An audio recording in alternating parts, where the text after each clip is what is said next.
I would say but there's a very thin line between IEBC and William Ruto. So even if they give William Ruto 3 hours, it's still the same as giving IEBC 3 hours, because there's no distinction between the two. These two people Because operate as the same. Their lawyers are almost working together. Because if you are a player in the game, why would you be charged, be given an opportunity to defend what you got? I mean, you are not the one who deployed the technology. You never, or they are also being given a chance to fry themselves. They might find that opportunity and wajifunge zaidi, waseme vile wanajua hiyo ati electronic system.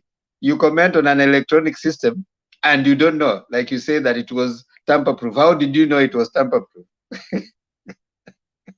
Yeah, that's a good one. That's a good one. Nani anasema ati hujajibu swali yake? I think you've answered that question ya kubadilisha whatever policy ndio mtu ajitoe kwa shida hiyo. Maybe sijajibu ila nataka kusikia. Ni sawa, sijui whether niseme hivyo. Huyo Ndirango huyu anakuwa na shida gani jamani? Black huyo. What's wrong with this guy? Unajua Ngosi alinitoa kwa bed, nilikuwa nataka kuja kumsumbua lakini ametoroka. Sijui ameniona akatoroka ama nini. Naona akiitisha link huko chini.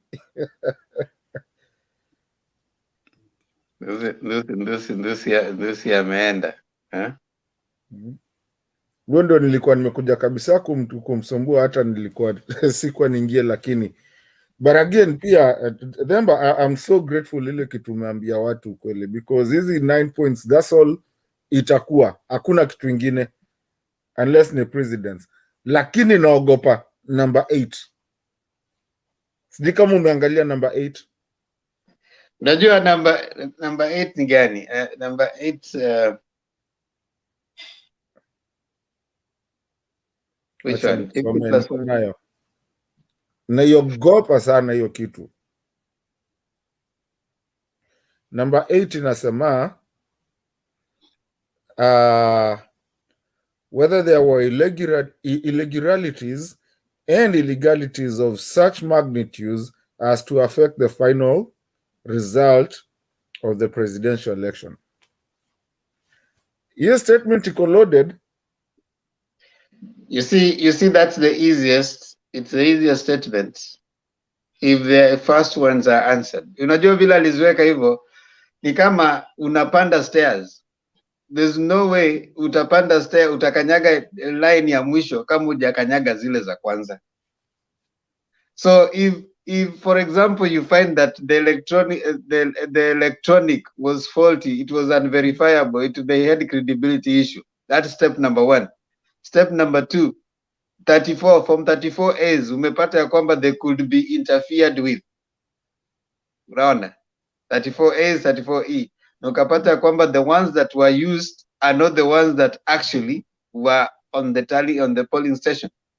By the way, ikienda hivyo, as the case is moving, you can actually tell where by the time you reach number 7 mahali case inaenda.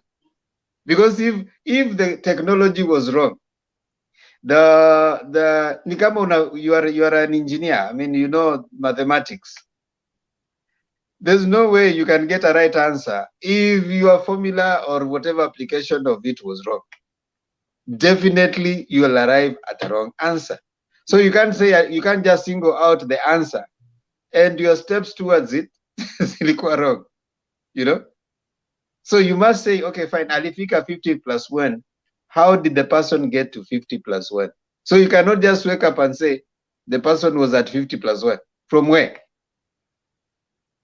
So you see the way it has been organized, and the way the sequencing is to help all of us understand on what it takes to have an election. So what does it take to have an election? The acquisition of the electronic materials, the ICT system, the voter coming in, making sure that they are voted, the votes, I mean, casted, recorded on Form 34